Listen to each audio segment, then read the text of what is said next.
Hi, it's me, Vicky Marie. And I like to start off my videos by saying thank you to everybody. And I just wanted to, first of all, share this lovely uh, picture, this lovely sort of expression that one of my members sent me. And I think they're on here tonight. And if they won't say who they are, that's fine, but I won't say. But they sent me this lovely picture with these lovely words. Some people arrive and make such a beautiful impact on your life. You can barely remember what life was like without them. And they added, this is what you have done for us all by your channel. Without you, we could not have this. Oh, it's so lovely. So I just wanted to share that with you because there you go. She's admitting who she was. It was Princess. That's right. So thank you so much for that. I really appreciated that. And I wanted to show it in the time, when I say thank you at the beginning of a video. And that's how it feels to me as well, because I can't imagine when I didn't do this channel, what did I do with my life? But anyway, so thank you so much for that. I really, really appreciate that. So, and now I'm going to say the normal thank you, which is, thank you for watching. Thank you for watching. Thank you for subscribing to my channel. Thank you for liking my videos. Special thanks to those of you who've gone a little bit further and become members. Those of you who've bought me a Ko-fi. Those of you who've sent me a super, sent me emails, etc. Thank you so much. And also, thank you to all of you just sitting at home watching. I know not if some people feel a bit shy about participating in the chat, etc. But thank you anyway for watching. Any way you support my channel, whatever way it is, thank you.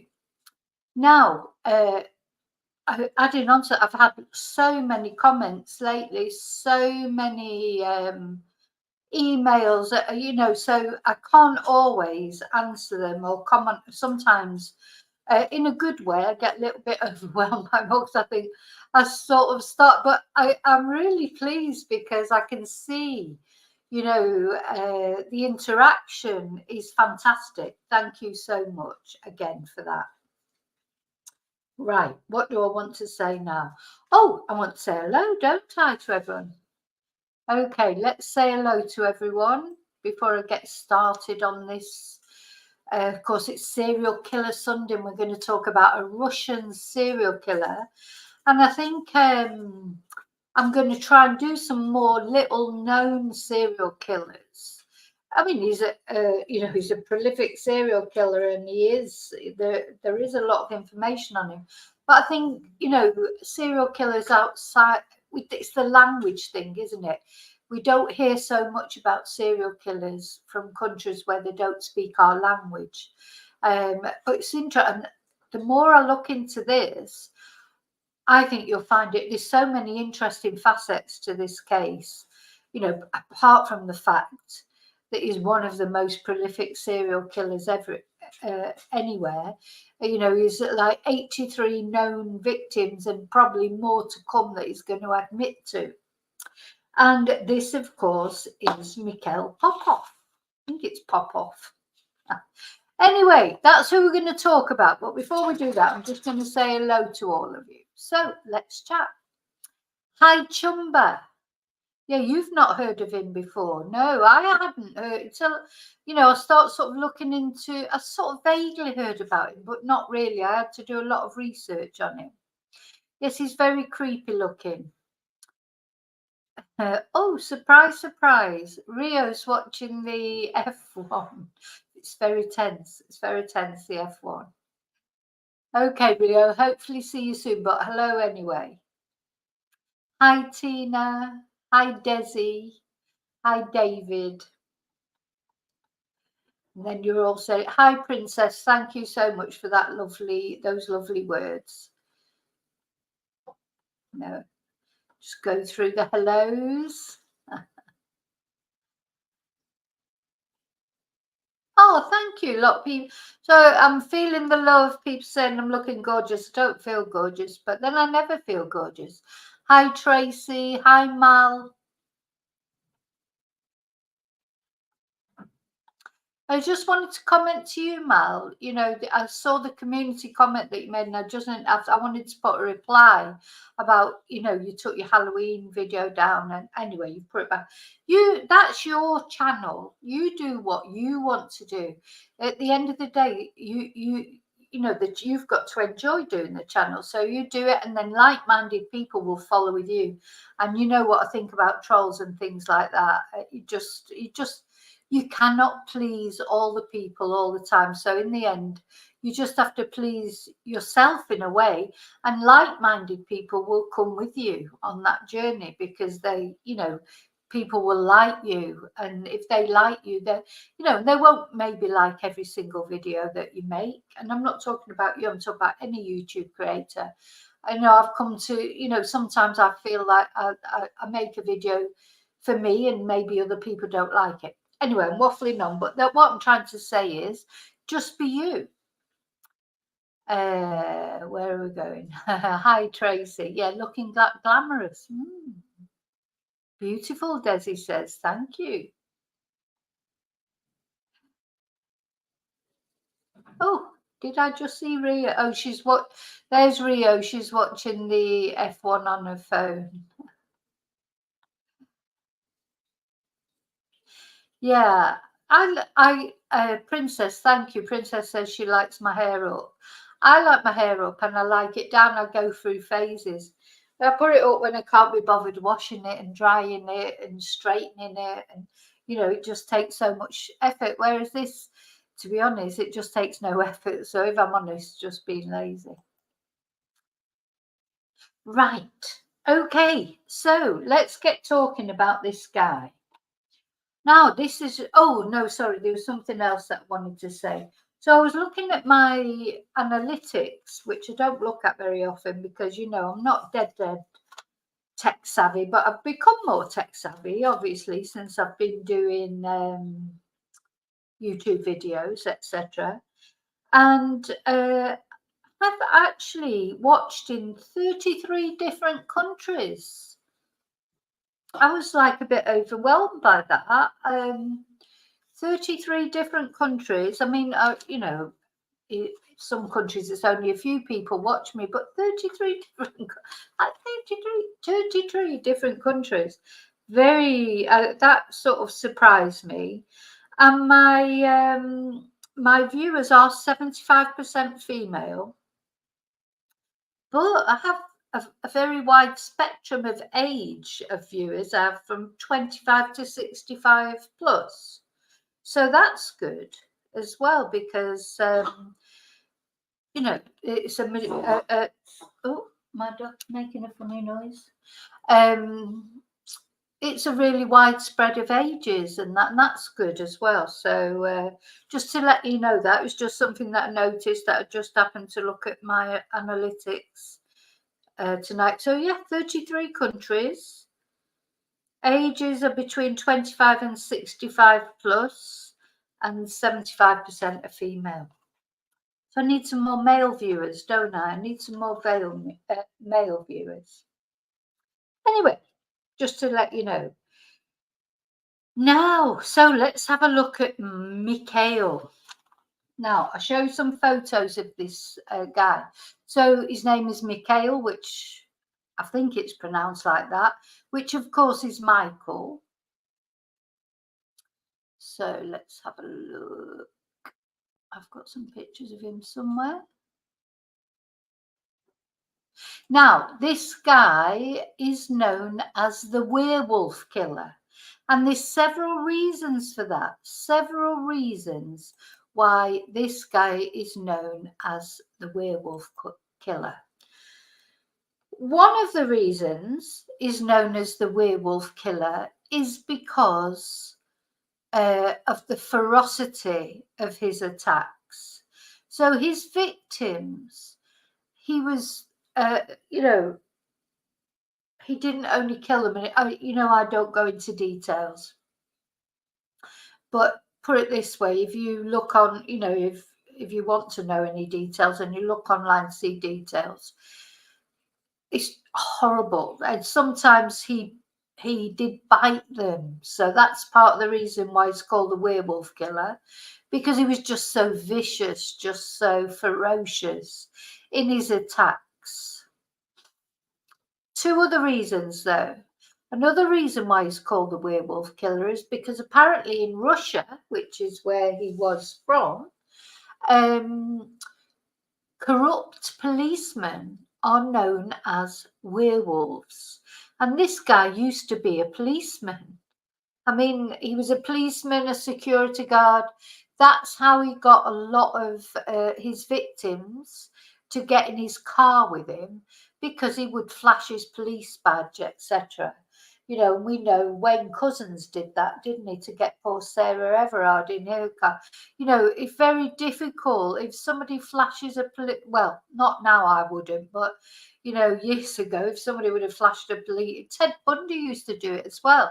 You know, that's what you do. They're trying to get someone in their car and you flash in a police badge. And then also the other thing that I was reading today was that apparently, certainly in the 80s and 90s and maybe even now, it was very common in Russia to take lifts from people. It's sort of like a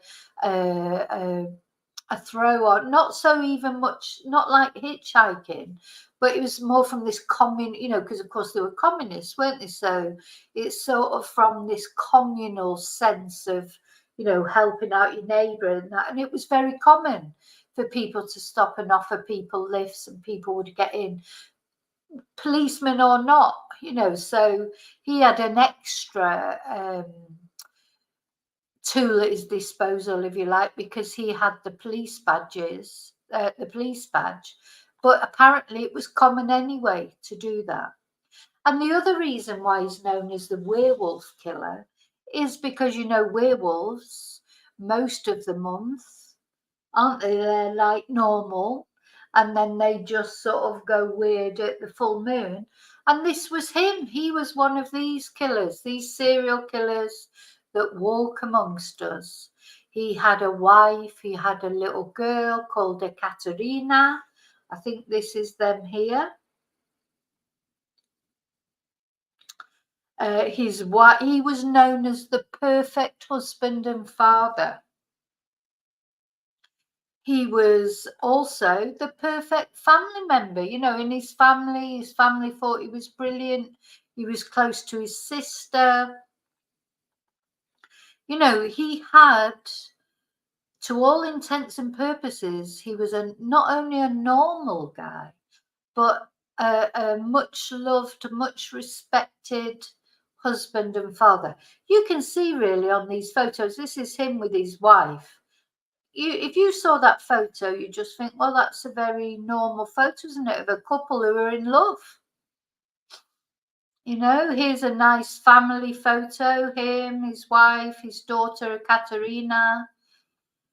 Now, there's a lot of speculation about his wife. Here she is, because she gave him a lot of alibis at times when he wasn't there with her. So there's a lot of speculation that she maybe aided and abetted him a little bit. But I don't know. I'm not going to go into that tonight. I'm just going to go into his case, or his cases. Okay, so let me just come back to you, make sure you're all right and haven't missed anybody coming in. Now, these are the killers that always fascinate me the most, because I cannot believe that they just lead normal lives. They have normal families, and I cannot believe that. How can they love their own daughter but kill other people's daughters or other people's mothers? You know, I just don't get it. But anyway. Oh, David, we're going to talk about the Black Dolphin prison because it's really interesting.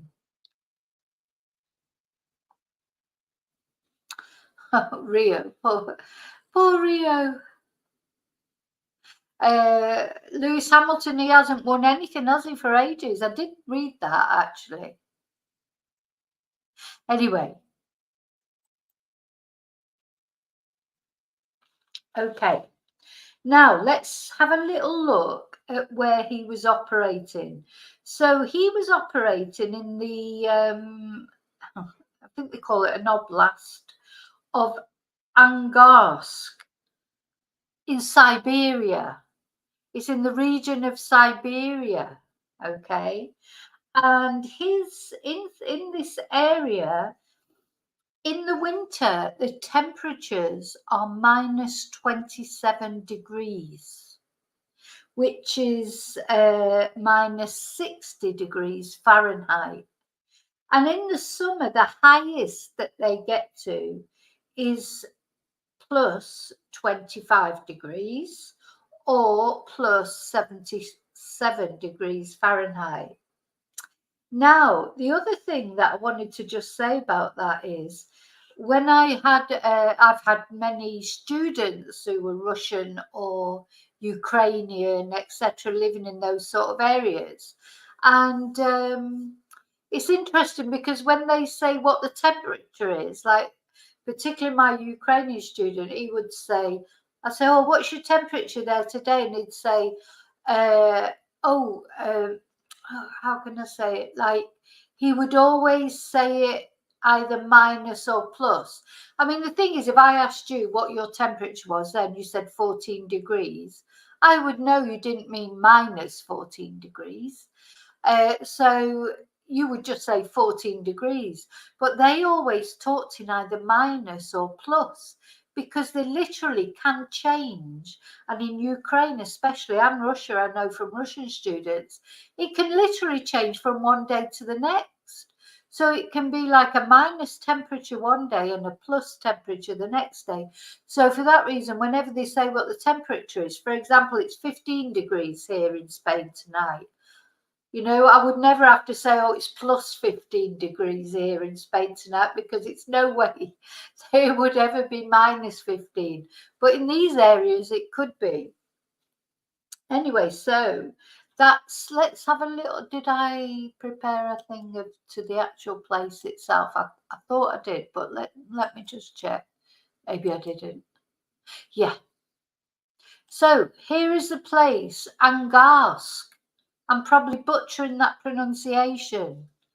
It's a city in Russia. It's more or less in the Siberian region. Let's have a look where it says.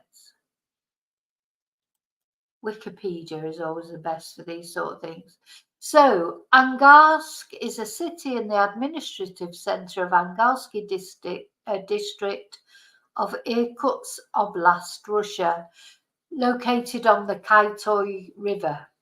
Anyway, that tells me absolutely nothing. I mean, I know nothing about the geography of, I don't know anything about the geography. Well, I know little about the geography of the UK or Spain and America, never mind Russia. So anyway, let me see what's going on with the, anyway, we can see where it is. So this is Russia. It's down here at the bottom. It's supposedly near Siberia. Yeah, because it's connected by the Trans-Siberian Railway.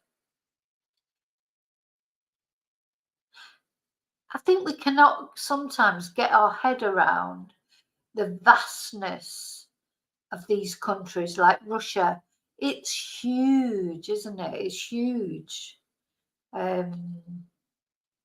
Anyway, that's where he's from. He's from Angarsk. So sometimes he is also known as the Angarsk maniac, because that's where he comes from. Anyway, he where am I going now? Right, so that's where he grew up. Now, he apparently really resented his mother. Of course, it had to be his mother's fault. It's always the mother's fault, isn't it? She's now supposedly, allegedly, because there is very little known about his personal life and his childhood. But he said his mother was an alcoholic. and she abused him. I don't know if he means sex way or, you know, in just physical abuse in general. But we have no corroboration of that whatsoever. That is just what he said. So I tend to take that a little bit with a pinch of salt, because unless he can, you know, actually prove it with corroboration, quite often serial killers or, you know, sort of come out with things like that. But it may be true. But of course, lots of people, and you know, I always say, lots of people suffer abuse and they don't turn out to hurt other people. But anyway, this is supposed to be a reason why he hated his mother. Hi, Renee. Happy bonfire night. Hi, Jackie. Of course, there's no bonfire night in Spain. I'd forgotten about it. We don't have, that's the one fiesta that we don't have here in Spain. So, yeah, this is what I don't understand. So he's saying that his mother was horrible. So he decided to take it out on all other women.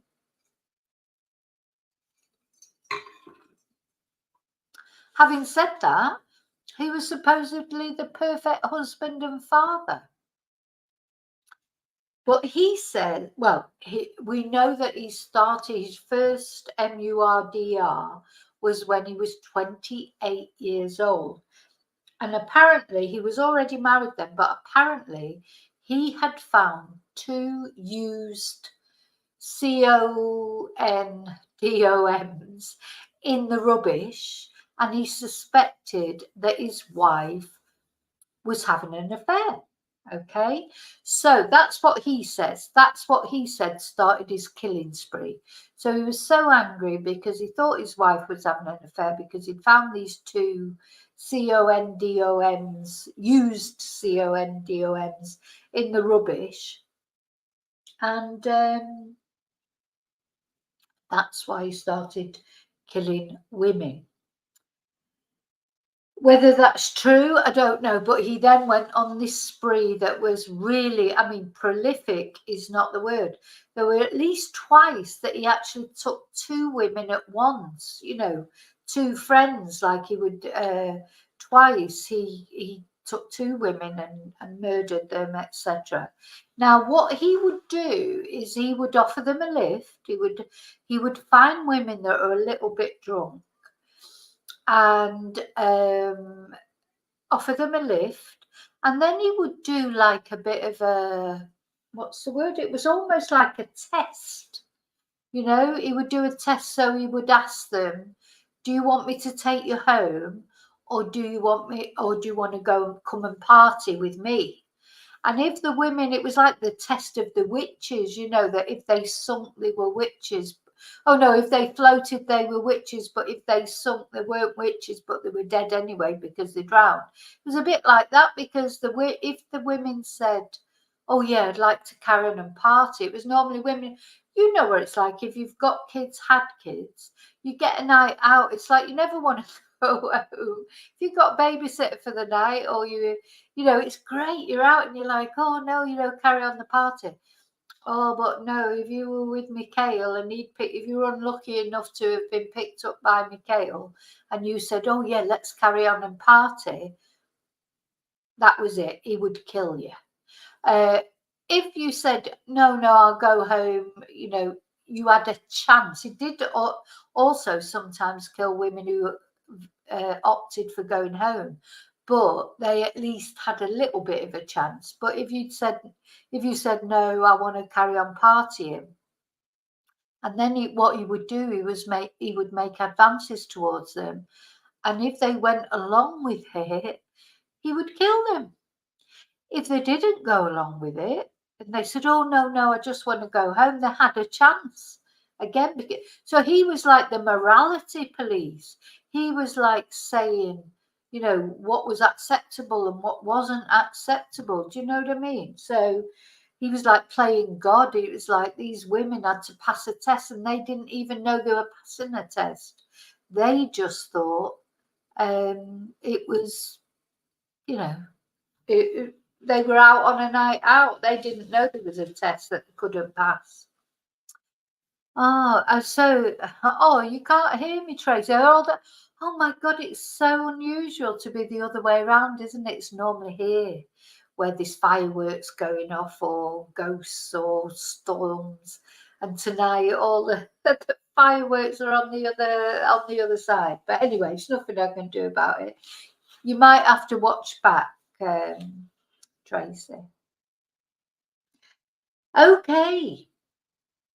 So that's when he started, when he was 28.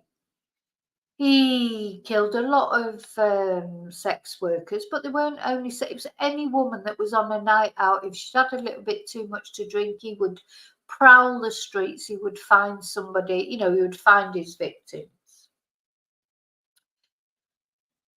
Yeah, and then he would go through this test with them, that their test was, do you want to carry on partying or do you want to go home? They didn't even know, they were having to pass a test.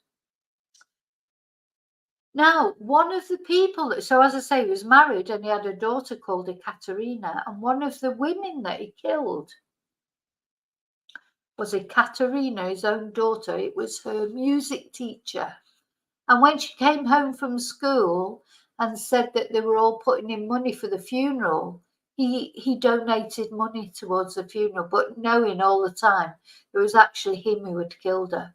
And he killed in the most brutal way. As I say, I'm not going into details, but he killed in the most brutal way. It was torture, it was RAPE, he was a necrophiliac. He was everything that you can imagine is the most horrible. That was him. Those women would have gone through absolute ordeals. Now, some people say that he could have been caught a lot earlier, and I think I've mentioned, I just wanted to show it because I think in another video that I did mention about Child 44, this book and film that was released. Because in Russia, the problem there's been a few serial killers in Russia, and they've always taken a long, long time to be caught. Now, bearing in mind, this guy was a policeman at one point, then he was a security guard, then he was a lorry driver. So really, all these things, a lorry driver, again, is... there's a lot of serial killers that are lorry drivers because they travel all over the country and, they've got the freedom to go around and they pick up girls. And anyway, so what I'm going to show you now is that book that was taught. So the problem is that sometimes in Russia, as a throwback to sort of communist times, Stalinist times, which is when Child 44 was set, and I'm going actually, let me just show you. For those of you who haven't seen this film or who haven't read this book, she says when she finds it. Why can't I find it?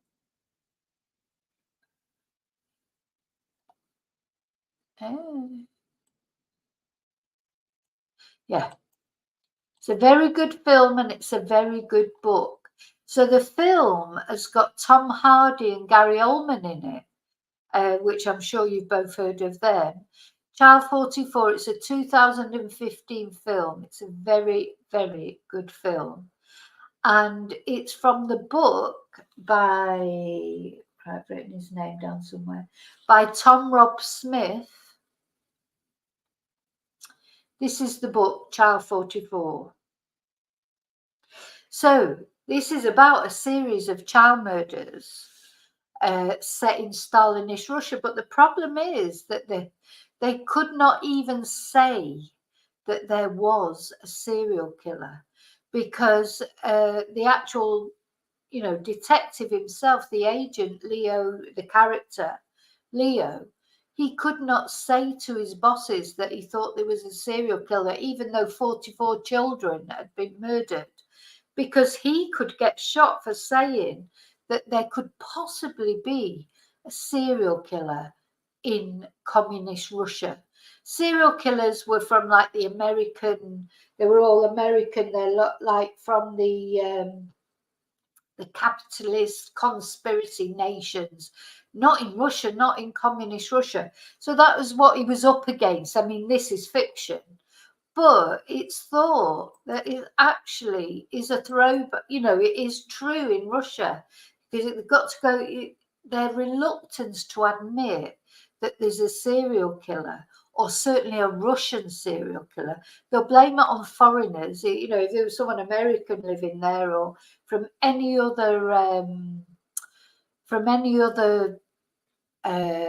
country, that's fine, but not Russian. No, couldn't be Russian, because, you know, communism was so sort of such a lovely utopian thing that it couldn't possibly be a serial killer. So it's thought that in Russia that's always been a problem. So there's been quite a lot of serial killers in Russia. I know there's been serial killers in other countries, but the ones in Russia have taken a long time to find, you know, to actually catch them, and it's thought that that might be a reason why. But yeah, I love it. It's a brilliant film, honestly, and it's a brilliant book, actually. So if you want to read the book or watch the film, I would recommend it, Child 44. Anyway, so that's that. I just wanted to tell you about that before I move on. So what happened to him? So he was actually prosecuted. Let me just see. I think it was 20 murders that he was actually convicted of. And how he got caught in the end was they got caught up with the idea that it was probably someone who at some point has been a policeman. So they tested the DNA of every policeman. He knew he was going to get caught. He knew he was going to get caught. And it's not that long ago. Let me see. When was he actually convicted?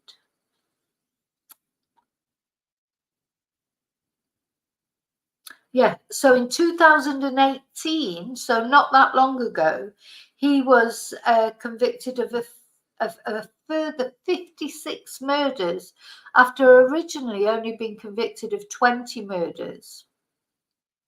And he was given a second life sentence. Oh, and in July 2020, he confessed to another 2 killings. So his total number of admitted victims is 83. But it's thought that he probably will admit to more victims as time goes on. Another little interesting point was the bodies were found on a Wednesday. So I don't know what happened to him on a Tuesday, but it seemed like maybe that was the night he had a night off or whatever, or his wife went off doing something. But sometimes he's known as the Wednesday killer in Russia, because the bodies were found on a Wednesday morning. Anyway, so they'd start eventually, but slowly, the Russian police started to put together that this was probably a serial killer. And they started testing, they thought it was probably a policeman or a former policeman, because they discovered tire tracks at they discovered a pattern of tire tracks from a Lada 4x4, which was a vehicle that was commonly used by the police. So when they started linking them all together, they realized that a lot of these crime scenes were found the tracks from a Lada 4x4. So they started testing policemen and previous policemen, ex-policemen, and he knew, and he had his DNA tested, and he knew he was going to get caught. So another strange thing that he did then is, like, you think he might do a run for it, or I don't know, or delete himself, or go on a last killing spree. No, he went to visit his family, went to visit his sister. So this is another thing that's quite strange about him, because although he is obviously a serial killer and he's a nasty piece of work, he seemed to have had a close relationship, not only with his wife and his daughter, but the rest of his family. So he did feel, empathy for people, or his own family anyway. He obviously didn't feel any empathy for those poor women that he murdered. But he did have, this is the werewolf thing again. It is like a werewolf, isn't it? Where they go mad in the full moon. He obviously went mad on a Tuesday night for some unknown reason. But the rest of the time he was living a normal life. So it's very odd. Very, very odd. Anyway, the other thing, oh gosh, there's so many things I want to tell you about this case. There's so many interesting little asides, and we're going to see a little video of him talking as well. Let me just shut some of my windows down from before because I get confused. Doesn't take much. Yeah, now there were 2 women survived. There are 2 survivors of his attacks, and I'm going to tell you about one of them. Svetlana. Honest to God, my heart breaks for this girl. So let's have a look. Because, it's funny, although she survived,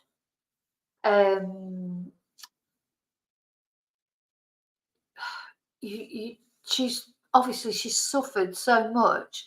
You almost sort of think, God, would she have been better off not surviving, because she's suffered so much in surviving. But let's see, and you tell me what you think.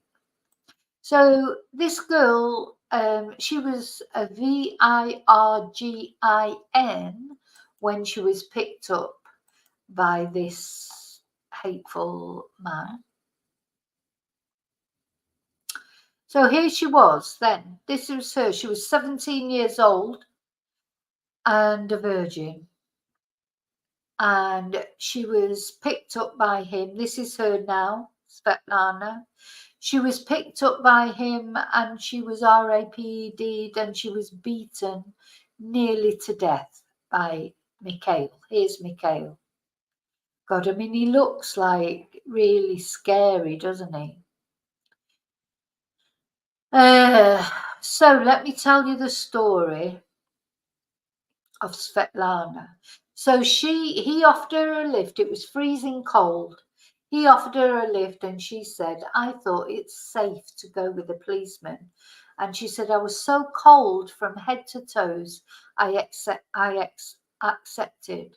And she remembers that he drove her past her house and she asked him, where are we going? And then the next thing she remembered was he was repeatedly banging her head against a tree, and it seemed to go on for an eternity. So let's just have a look at this. So this is her now. She is still alive. And that was her then. Bless. Just a little girl, really. I look at that and I just think it's like a little girl. Anyway, we'll watch that video in a minute. So he removed all her clothes and he left her totally naked. And then I think that's when he RAPD'd her. But she tried to run away from him, but she failed. He caught her. She tripped down some steps. She was wounded and found some passers-by, but they refused to help. We're going to look at those videos. Oh my God. And this is the other girl, Eugenia sorry, I'll probably totally butcher these names. Protasova. She's 36, only 36 now. And she's the mother of 2 children. She was the only other victim to survive one of his attacks, apart from Svetlana. And she kept the attack a secret for a year. And she didn't even tell her husband until news that he'd been caught spreading his face appeared on TV.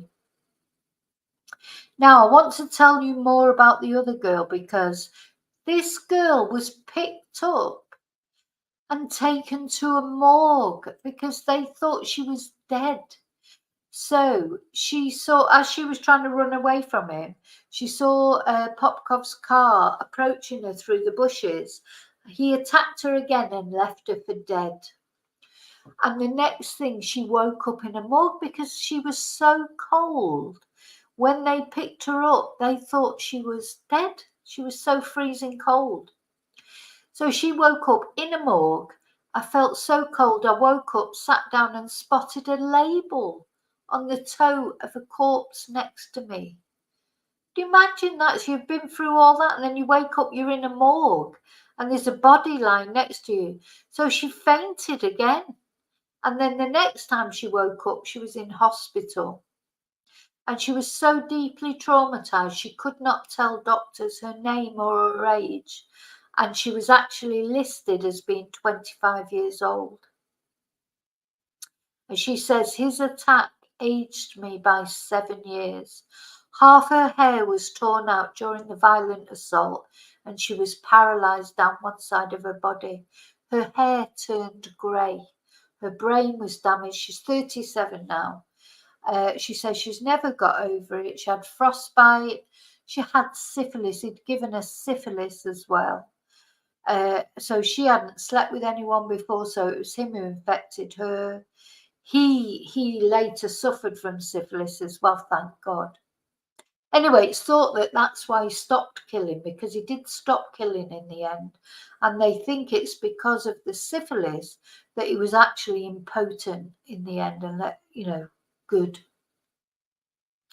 Anyway, so she said, I wasn't able to walk or talk. I had to learn everything again from the beginning. It took 2 or 3 months. I had a stutter and I still do. And when he was eventually brought to court, she did go along and see him. I recognised him in court. He was handcuffed. And she then, as soon as she saw him, she lost the ability to walk again.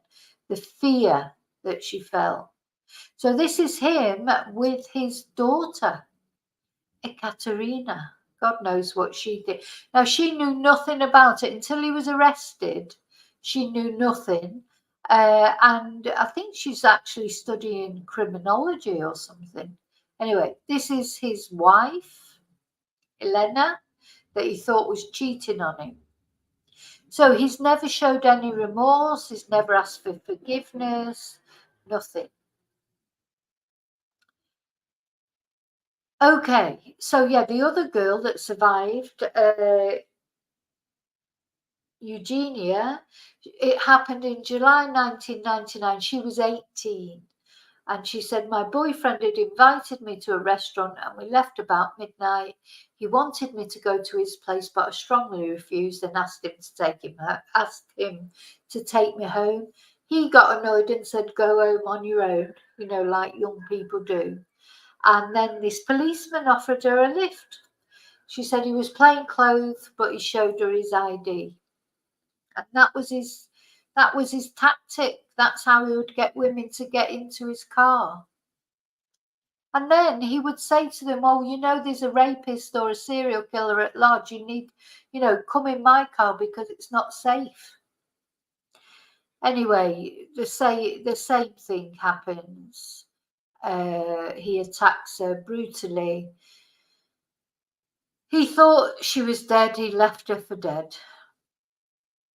Okay, I'm going to show you some of these. Let's have a look at some of his videos. Sorry, you have to watch the... Please skip ad. В начале зимы или в конце осени 94-го года я привез сюда 2 неизвестных мне девушек и здесь совершил их убийство. Фамилии не помните? Фамилии не помню. Когда опознавали по фотографиям, я опознал их. Что вы здесь с этими девушками произошло? Распивал спиртное с ними, и потом произошел конфликт, после чего я совершил их убийство. Oh, Anthony V. Oh, hang on. 30-year-old Ming Chen is brought.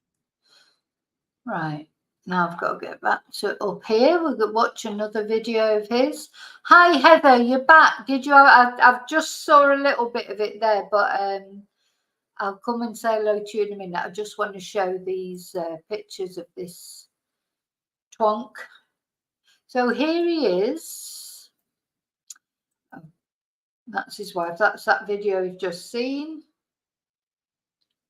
So this is him leading investigators to the scene of one of his killings. Oh my God. So here he's reenacting one of his grisly murders with an axe. Oh dear. Okay, this is the skeletal remains of one of his victims. This is Svetlana, the poor girl who was only 17. And she survived, but she's suffering. That was her then. There he is. That's Svetlana again.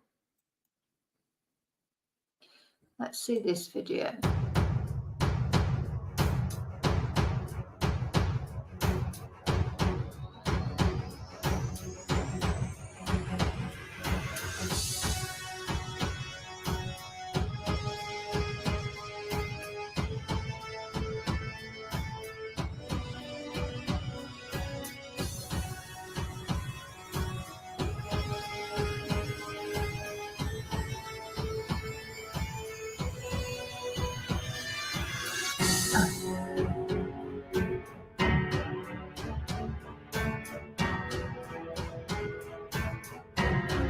Oh, yeah.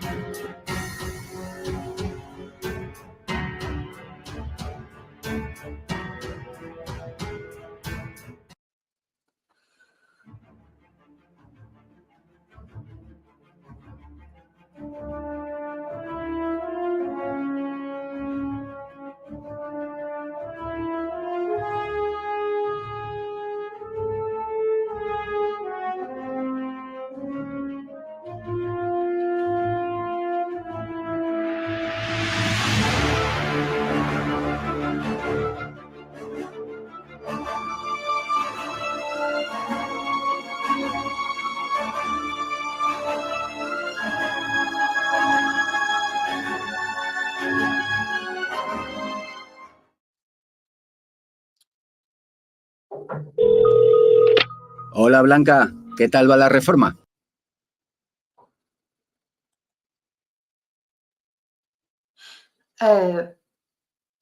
Now, let me just tell you, sorry, we have to sit through these.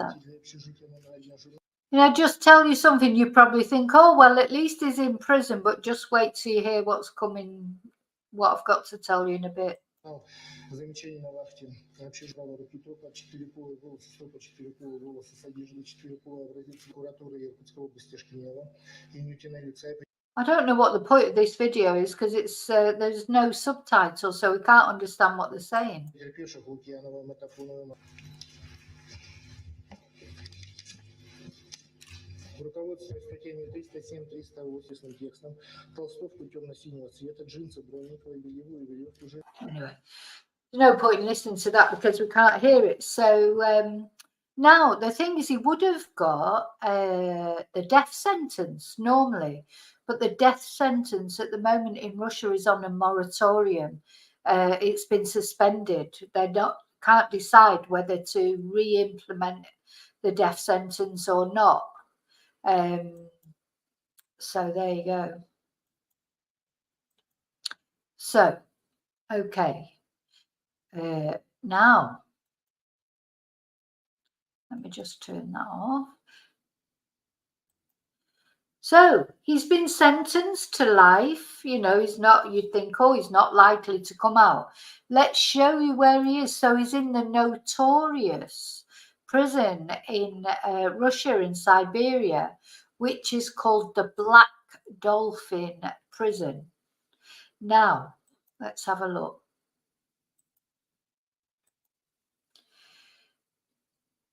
It's called the Black Dolphin because of the Black Dolphin. This Black Dolphin was made by prisoners. It was actually constructed by prisoners. It is, I'm going to read you the conditions in the prison. It is the strictest, most high security. Nobody has ever escaped from this prison. So it's not like the American prisons where it feels like somebody's escaping every 5 minutes. Then we had the guy that escaped from the prison in London. No, you go into the Black Dolphin prison, you do not escape. You do not escape because it's so strict. It's freezing cold, apart from anything. But anyway, I'm going to read to you the conditions, and you know, it's good. It's good. This is how they've always got to be. They've always have to be. Anyway, I'll read it out to you in a minute. The Black Dolphin prison is known as one of the most brutal prisons in the world. Now, it's the penal colony number 6 of the Federal Penitentiary Service of Russia in Orenburg Oblast, and it's commonly known as the Black Dolphin prison. So it's a correctional facility in Solesk, Orenburg Oblast, Russia, near the border with Kazakhstan. It's one of the oldest in Russia and one of the first in the Orenburg Oblast to accept prisoners with life sentences. It gets its unofficial name from a prisoner-constructed sculpture depicting a black dolphin which is set in front of the main entrance. So, originally, it was for those sentenced to life of hard labour. You know, the gulags, and I don't know if you know how much you know about Russian history, but the gulags, which really more or less were concentration camps. So, since 1773, it's been updated for deportation and confinement of robbers, and the prison houses approximately 700 of Russia's worst criminals, including child molesters, murderers, terrorists, cannibals. There's quite a few cannibals in Russia, and serial killers. And prisoners in the Black Dolphin now are all serving sentences of life imprisonment. And the prison began accepting these inmates on the 1st of November 2000. Now, this is how they're kept. Now, I'm sure a lot of you will agree with me that the particularly serial killers, and those are the worst type of offenders, you could quite think it might be a good thing to keep them like this. So they're kept isolated in cells that have a set of 3 steel doors. For 90 minutes a day, they exercise in a large cage. They're never allowed out, never. During this time, while they're exercising, cells are searched for contraband or illegal items. Inmates are under 24-hour surveillance and supervision. They are forced to stand, and they cannot rest or sit on their bunks from the time they wake up until bedtime. So for 16 hours, they have to stand. They cannot sit down. They cannot lie down. They have to stand. And when prison officers make a command to the inmates, they must respond, "Yes, sir." Every 15 minutes, a guard makes rounds to ensure the Black Dolphin inmates are complying with the rules. They are fed soup and bread 4 times a day. That's all they eat, soup and bread. And they are only allowed books, newspapers, and a radio. So no PlayStation games, no computers. Anyway, prison guards place blindfolds on inmates when they arrive, so they cannot map out the prison or plan escapes. The inmates are also blindfolded whenever they are transported between buildings. Black Dolphin prison officers have a unique form of escorting inmates. They are kept bent over at the waist, while a guard holds their handcuffed hands behind their back, higher than the hips. This escort control tactic allows for maximum control while depriving the inmate of a view of his immediate surroundings, and this prevents him from escaping or attacking prison staff. women go there too. It's not just for men, to add, because here it's just saying that German actress Carola Neyer died at Black Dolphin in 1942. I don't know what she was in there for. I don't know who she was or what she was in for. Let's have a look.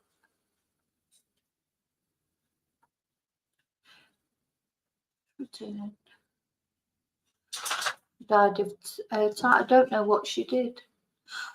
Yeah, it was to do with the revolution, and she was denounced as a Trotskyite. Anyway, that's not to do with what we're going through here. Talking about here. So, yeah, very strict. I mean, that is a really strict prison, isn't it? So, hi, Bad Fairy. I hope I haven't missed anybody. I don't think I've missed anybody else. Sounds like, gosh, it's so funny listening to you all. Hi, Brenda. It's so funny listening to you all talk about bangers and fireworks. It's normally me.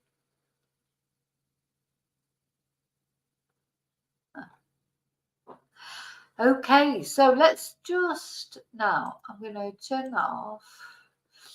I'm just going to go back to the pictures of the prison for a minute. So this is where he is. So he's in the Black Dolphin prison. Look, this is how they make all the inmates, whenever they're moving them from one place to another, they have to bend over and they handcuff their hands behind their back so they can't see their surroundings, they can't escape, they can't attack the officers, etc. I mean, it's clever really when you think about it, isn't it?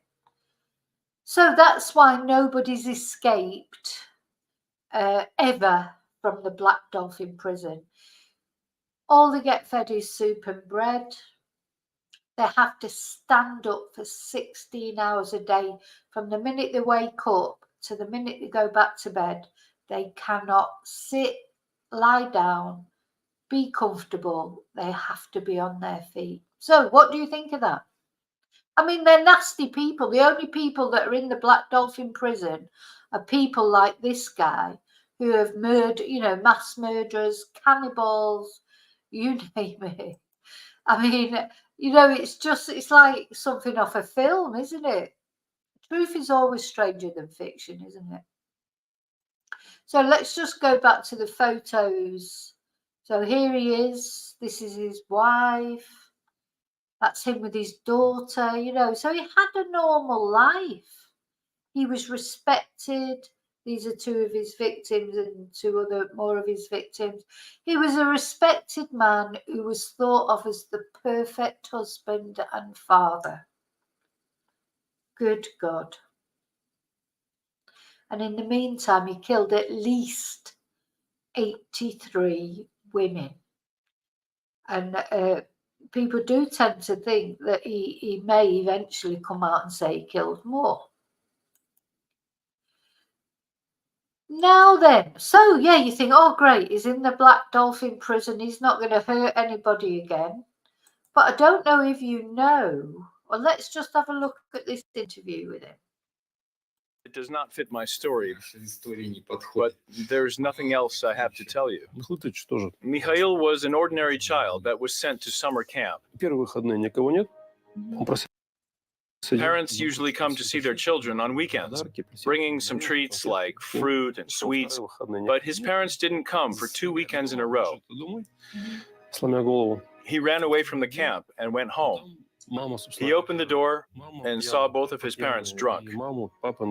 His mother was having sex with his father's friend. He witnessed the scene. Here's the second episode that provoked hate toward women. Him. I know this for sure. Here is one of the latest episodes. The investigation to be over. They wanted to move to another town and go on with their lives. I saw no remorse, no regret in their eyes. Unfortunately, both of them were busy with their own lives. They didn't come to see Popkov in the prison. No, I'm not watching that actually, because I don't believe in blaming. You can't, no matter how horrible your parents are, or no matter what a horrible upbringing you've had, you don't go on and murder 83 women and make them suffer as well and leave their children without a mother. You just don't do it. So I'm not having that. So I think what I want to talk about next is this thing that, the war in Ukraine. Russia has invaded Ukraine and they're having this war. Russia is bleeding population, young men in the literally young men are having to join up. They're being conscripted, they're being sent off to war, and they're dying. It'll be the same in Ukraine. It's the same in any war zone. It'll be the same in Israel now, and the same with Hamas. The same with the Israelis. It's not, and it's awful that the civilians are dying, but there'll be loads of soldiers who are dying as well. So this, I know that Russia have actually taken a lot of prisoners out of prisons to fight in the war. And this is what he now wants to do. He's begged to do it. He's volunteered to join the army, which, can you imagine? He'd be dying to go to war, because then he'd be able to, just loves killing people. So, all right, might not be women. It might, well, I'm sure, there's probably a lot of atrocities being committed against women. But he has volunteered to join Putin's war in the Ukraine. He has asked for permission. So he's volunteering to fight for Putin in Ukraine in exchange for the possibility of a pardon for killing 83 women. So he is currently serving 2 life sentences for the murder of 83 women. He's been dubbed the Werewolf and the Angarsk maniac by the press. But police believe his true number of victims is closer to 200. 200. So he RAPED'd most of his victims before killing them with various weapons such as axes, hammers, knives, screwdrivers and spades. I mean, they were vicious murders, and he was a necrophiliac as well. Anyway, the majority of his victims were women aged between 18 and 50. He carried out his string of heinous crimes between 1992 and 2010 in his home city of Angarsk, with the intention of cleansing the city of prostitutes. They weren't prostitutes. Well, it's still wrong even if they were, but they weren't, most of them. He just used to do this judge and jury thing on them, where he would ask them, oh, do you want to come and party? They said they wanted to go and party with him. They were dead. If they said they wanted to go home, they had a chance, but they didn't even know what the implications of the question that they were being asked. So anyway, they've got this prison recruitment scheme. I mean, I'm sort of a bit speechless about it. The prison recruitment scheme. Now, bearing in mind, and it's something my son said earlier, and he was spot on, you could not trust him to be by your side when you were fighting. Bear in mind that this man, the people he's killed so far are Russian. He's killed Russians. So, you couldn't think, oh, at least he'd be patriotic. He's not patriotic. He's killed Russian women. So how could you trust him to be by your side as a soldier for him, apart from trusting him, like what he would do to Ukrainians or Ukrainian women? Apart from that, even if you didn't think about that, how could you even trust him to be on your side? This guy likes killing. He doesn't give a shit who he kills. He don't care if they're Russian. He doesn't care if they're women, probably. He just gets off on murdering, and he'll just make do with whatever. So how could you have him by your side there, fighting for your country? Anyway, he's seeking to join the prison recruitment scheme, and this sees criminals sent out to fight with pro-Russian forces in Putin's illegal war. Don't know why they always call it an illegal war. Like, what war is legal? Sorry. Anyway, that's it. And in exchange for a pardon if they continue to fight and stay alive for 6 months. So these prisoners, if they go out, fight for Russia, stay alive for 6 months to get a pardon. I don't think they get released from fighting. I think then, so he'd probably be just AWOL after that, wouldn't it? Once he had his pardon, I don't know. Anyway, the Russian authorities permitted the state TV to interview Popkov as he pleaded to join Putin's fighters, claiming he has radio electronics experience from his time as a Red Army conscript. He hopes to use the scheme, which has freed as many as 40,000 convicts, to gain his liberty. Apparently, there's a cannibal out there somewhere fighting. Someone who was in prison for cannibalism, murder and cannibalism, is out there fighting for Russia. Popkov is even confessing to more murders. This is why he keeps confessing as well. That he's likely to get, because he thinks if he confesses to more murders, he's got more chance. He seeks to win a place in the Wagner private army, headed by Putin crony. Well, not anymore, actually, because wasn't he the guy that died in the helicopter crash, which is backing the Kremlin's invasion of Ukraine? When he was asked by Russian state TV, what is your dream? He replied to join the army. So he is a chilling reminder of the atrocities that can be committed by one individual, despite being diagnosed with, I feel like I'm in that parallel universe again. So he's been diagnosed with homicidal mania, a condition where a person has an irrational desire to kill someone by psychiatric evaluations, but he's been declared sane and fit to serve. So Popkov's request to join Putin's fighters in Ukraine brings up moral and ethical questions about the use of convicted criminals as soldiers and the impact it could have on the already dire human rights situation.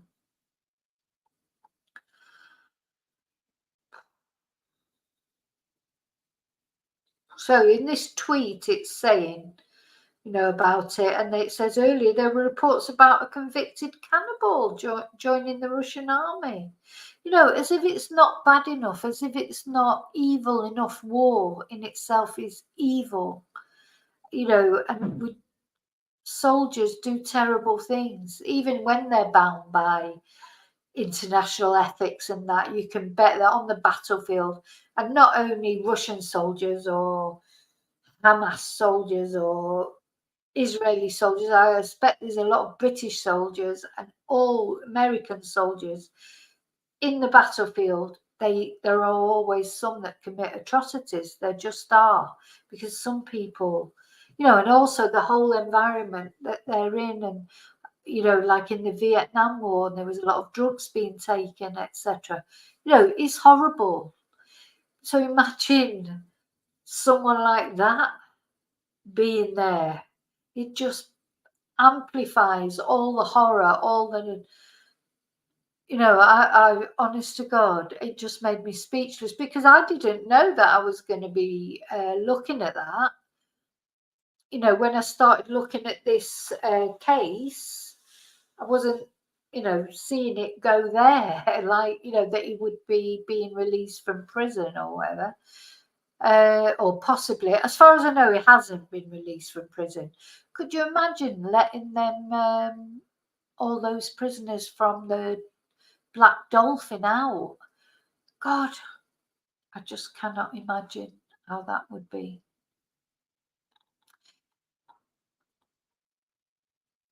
Yeah, that's right. It was a private jet. I knew it was something. So I don't think Putin's past Jackie.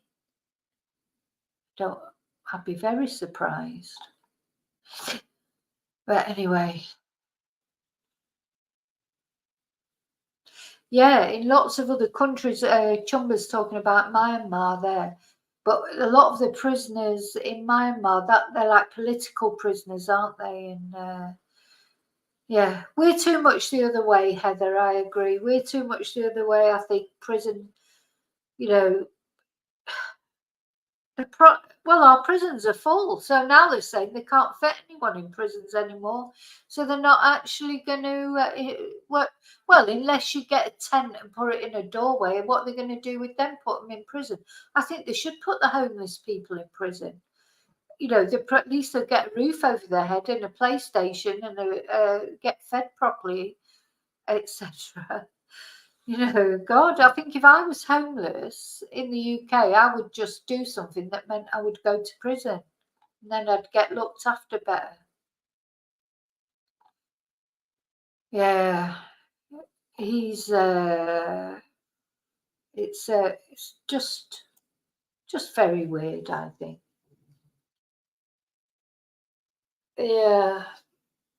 Well, so there you go. So that is the story of Mikhail Popkov, the werewolf killer, one of the most prolific, well, he is the most prolific serial killer of Russian history, and he is on the scale of being like, you know, because as I say, police think that he probably killed about 200 people, so he's really probably the most prolific serial killer of all time.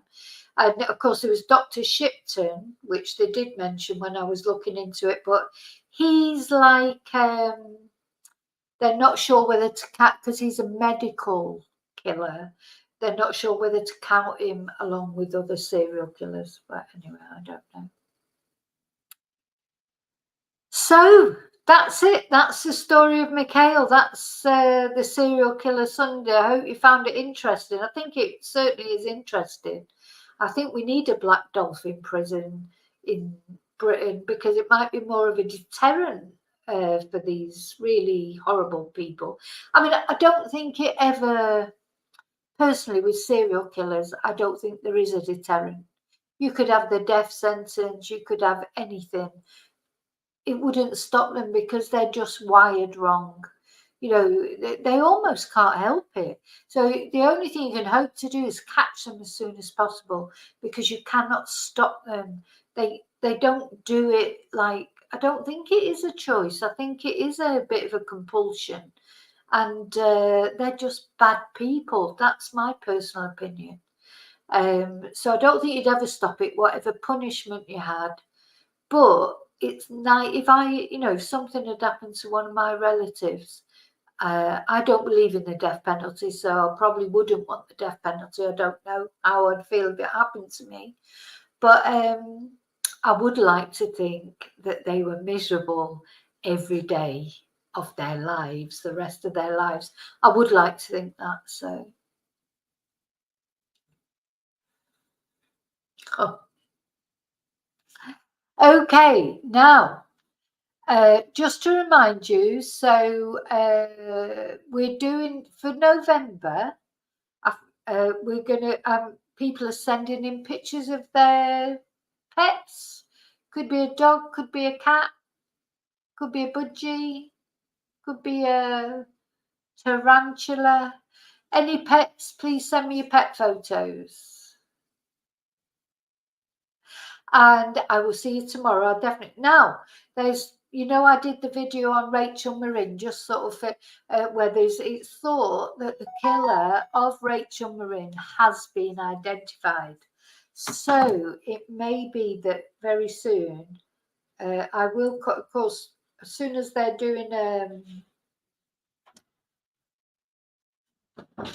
sorry, I was just looking at that in case as soon as they do an update on that, I will be on about